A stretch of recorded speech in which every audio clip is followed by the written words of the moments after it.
Did you know that the United States Supreme Court once ruled that the government could forcibly sterilize its own citizens?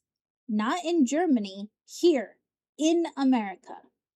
In 1927, a young woman named Carrie Buck stood before the Supreme Court after the state of Virginia had decided she was feeble minded and shouldn't be allowed to have children. The truth? Carrie wasn't a criminal. She wasn't violent. She had been raped as a teenager, become pregnant, and instead of punishing her attacker, the state locked her away. They decided she should never have children. The case reached the Supreme Court. In an 8-1 decision, the court ruled against Carrie. Justice Oliver Wendell Holmes Jr.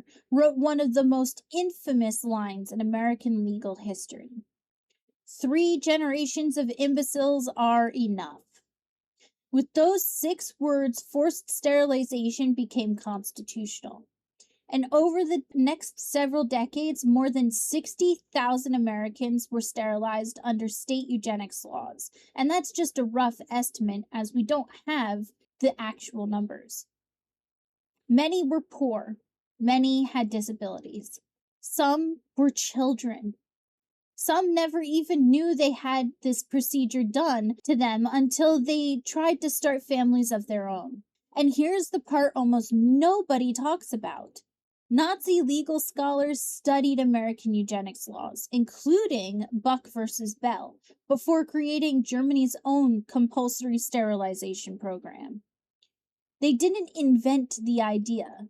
They expanded something that was already there. And perhaps the most surprising part, the legal story isn't completely over.